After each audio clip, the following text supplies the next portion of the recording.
Бала тарбиясы. Тарбия учурдагы эң эле орчундуу маселе.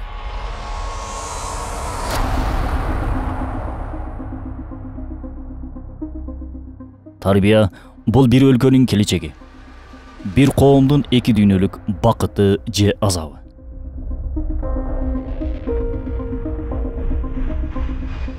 Ыйык Курандын тафсири болгон Рысалай Нур чыгармаларынын Ишаратул Ижаз томунда алгачкы сүрө болгон Фатиха сүрөсү тафсирленет. Фатиха сүрөсү Альхамдулиллахи Роббил Аламин, башкача айтканда ааламдардын тарбиячысы болгон, ааламдарды тарбия кылган Аллахка мактоолор болсун деп башталат.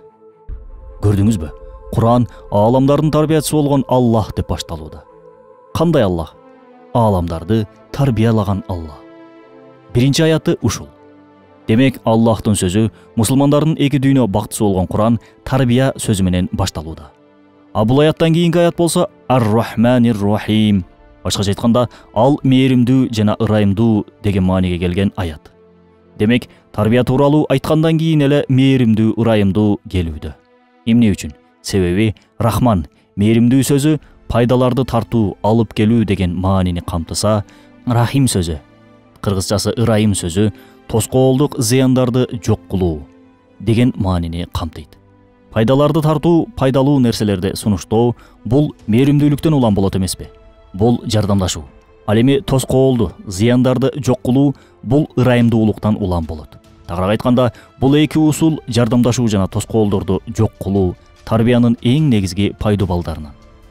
Белгилүү бир мүдөө үчүн аракет кылып аткандарга жардамдашуу жана тоскоолдуктарды жок кылуу шек күмөнсүз Аллах Тааланын тарбиясы.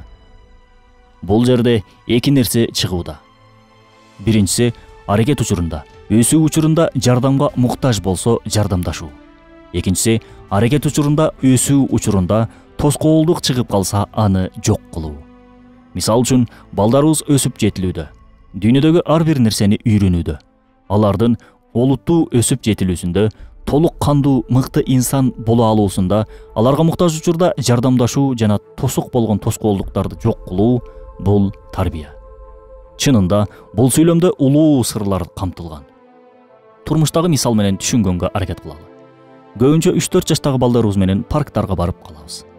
Жолдо бараткан кезде баланы сөзсүз колунан кармап жете эле калабыз. Себеби жоголуп кетиши мүмкүн деп ойлойбуз. А бала болсо сиздин колуңуздан чыгып ээн эркин чуркашты каалайт. А паркка келгенде айла жок кое бересиз ойносун деп. Бирок бала ойноп жүргөн кезде улам сизди кетип калбадыбы, турабы деп карап турат. Эгер атасы көрүнбөй калса дароо коркуп ыйлап баштайт. Ал каалоосунда колумду кармаба, ошол эле кезде алыста кетип калба, жанымда тур деп жатат. Атасы болсо келип, балам, колумду кое бербе десем болбойсуң. Колумду кармап жүрбөйт белең десе туура болобу? Чынында бала бул аракети абалы менен бизге ушундай маанини айтып жатат. Атаке же апаке, мен кичинекей бир инсанмын. Бул ааламдын мыйзамдарын билбейм, сабатсызмын. Бул дүйнөнү жаңыдан эле таанып жатам. Сен менден мурда келгенсиң. Жакшы билесиң, тажрыйбаң бар бул аалам жашоосу тууралуу. Ошондуктан жанымда тур. Сага муктаж болгон кезде колуңду мага сун. Демек, аракет учурунда жардамдашуу деген эрежени бала абалы менен бизге айтууда. Бул жерде өтө кылдат бир чек бар. Бала жардамга муктаж болгондо жардам колун сунуу бул эң мыкты ыкма. Ар бир иш аракетине аралаша берүү, ар бир кадамына кийлигише берүү жогоруда аталган жардамдашуу эрежесине терс келет. Кээде жашоодо балдарынын же аялынын ар бир кыймыл аракетине кийлигишкен аталарды көрүп калабыз. Бала этегинде өзүнө болгон ишенимин жоготуп, өз алдынча чечим кабыл алуу өзгөчөлүгүнөн кур калат. Атүгүл маңкурт сыяктуу да болуп калат. Атадан андай мамилени көргөн бала өмүр бою бирөөлөрдүн айтканына кирип, баш ийүү жашоо образына көнүп калат. Ар бир ата өзүбүздү текшерип көрөлү. Билбеген абалда балдарыбызга ушундай кооптуу мамилени жасап жатпайбызбы? Бул маанилүү. Жашоодо мындай аталар өздөрүнүн аталарынан ошондой мамиле көргөндөр болуп чыга келет көбүнесе. Бул терс мүнөз ыкма атадан балага мурас катары калып, муунду уулап келет. Демек, баланын ар бир кадамына кийлигише берүү, же дайыма жанында жүрүп, көзүн карай берүү, муктаж болбосо деле жардамдаша берүү бул тарбиянын сырына терс келген ыкма. Бала качан гана муктаж болгондо гана жардамдашуу, көмөктөшүү керек экен.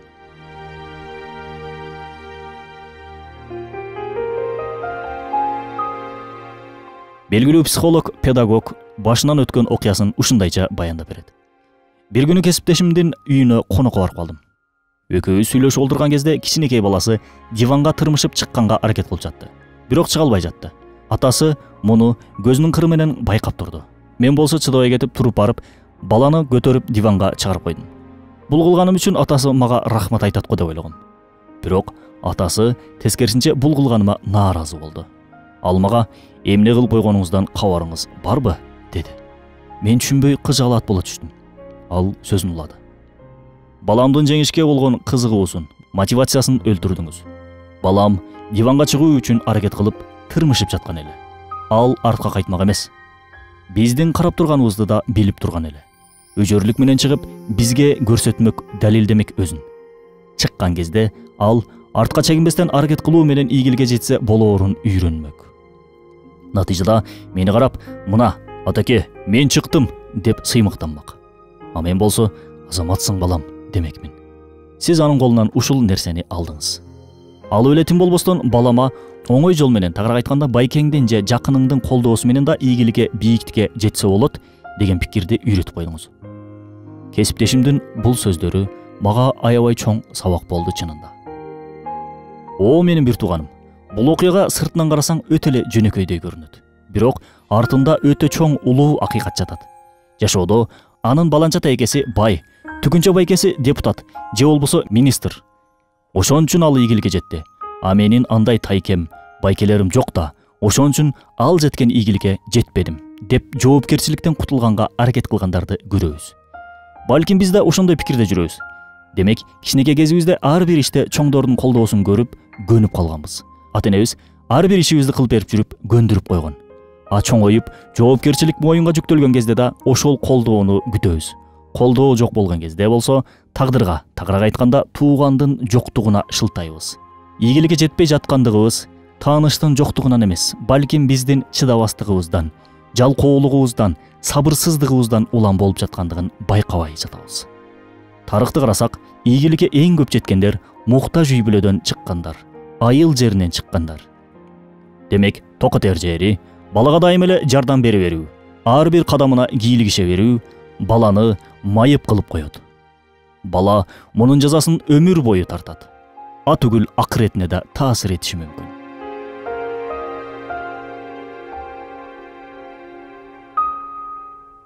Баланын жетилүүсүндө тоскоолдуктарды жок кылуу, бул кечире билүү маанисине да келет. Бала билбей катачылык кетирип коет. Ошол себептен Аллах балагат куракка чейин күнөө жазбай жатат балдарга. Демек биз да кечире алышыбыз керек. Кээде биз да күнөө кылып койгонубуз үчүн Аллахтан кечирим сурайбыз. Аллах бизди жазалап жатабы? Жок. Демек, биз да балдар билбей ката иш кылып койгон кезде акылмандуу түрдө кечире алышыбыз керек. Кечирилгендердин катарына кире алыш үчүн биз да кечире алалы. Каталарды кантип кечиребиз? Ур токмок мененби, уруш сөгүш мененби, жаза мененби?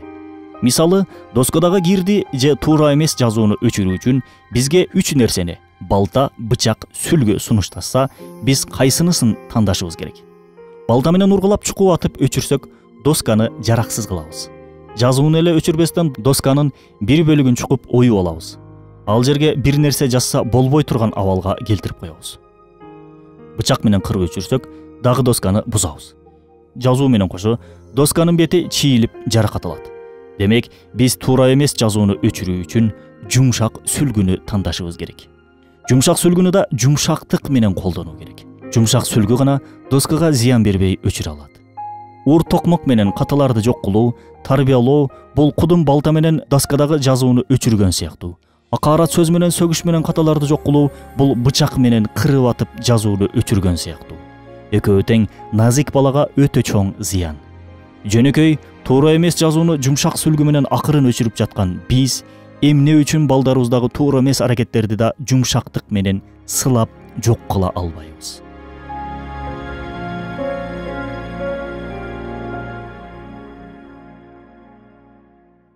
Мисалы, телефонубуз. Болгону бир темир. Бирок программа жүктөлгөндүгү үчүн кандайдыр бир деңгээлде сезимге ээ болуп калган. Сенсор, Тагыраак айтканда, англисчеден sensory сөзү кыргызчага сезимтал, сезгич деп которулат. Аты айткандай, телефонубуз сезимге ээ болгон бир темир. Эми биз ушул сезимтал темирге кандай мамиле кылабыз? Акырындык менен бармактын жумшак жерин тийгизебиз. Акырын гана сылайбыз. Назик сылоо аркылуу иштетебиз. Кайдагы бир робот темирге ушунчалык жумшак, назик мамиле кылган биз миңдеген сезимдерге ээ болгон жаныбыз, каныбыз болгон балабызга эмне үчүн жумшак мамиле кылбайбыз? Эмне үчүн телефонду сылап башкаргандай аларды да сылап тарбиялабайбыз? Тарбияда ушул телефонго эле кылган мамилени балдарга кылсак, чоң ийгиликтерге жетмекпиз. Биздин эң улуу өрнөгүбүз пайгамбарыбыз Мухаммад саллаллаху алейхи вассалам мээримдүү эмес беле? Мээрим пайгамбары, ааламдарга мээрим катары жиберилген пайгамбар деп аталган эмес беле? Ооба, аталган. Анда эмне үчүн аны саллаллаху алейхи вассаламды ээрчибейбиз? Балдарга жумшак, мээримдүү бол деген акыйкатты мен айтып жаткан жокмун сизге. Аллах Куранда айтып жатат. Пайгамбарыбыз саллаллаху алейхи вассалам тили менен, жашоосу менен, абалы менен айтууда. Эмне үчүн мээримдүүлүк тараптан пайгамбарыбыз саллаллаху алейхи вассаламды ээрчибейбиз? Айрыкча азыр 21 кылымдын инсаны мээримдүүлүккө өтө муктаж. Балаңыз мээримдүүлүккө өтө муктаж. Кызыңыз мээримдүүлүккө өтө муктаж. Жубайыңыз мээримдүүлүккө өтө муктаж. Апаңыз, атаңыз, бир туугандарыңыз мээримдүүлүккө өтө муктаж. Мээримдүүлүк менен, жумшактык менен гана көп маселени чече алабыз. Себеби сиздин пайгамбарыңыз, менин пайгамбарым жумшак, мээримдүү пайгамбар болгон. Аны ээрчишибиз керек. Куранда Аллах Таала чынында силер үчүн Аллахты, акырет күнүн үмүт кылгандар жана Аллахты көп эске алгандар үчүн да Аллахтын элчисинде көркөм өрнөктөр бар деп бекеринен айтпаса керек. Курандын Ырыс-өлөйнур аттуу тафсиринен алынды.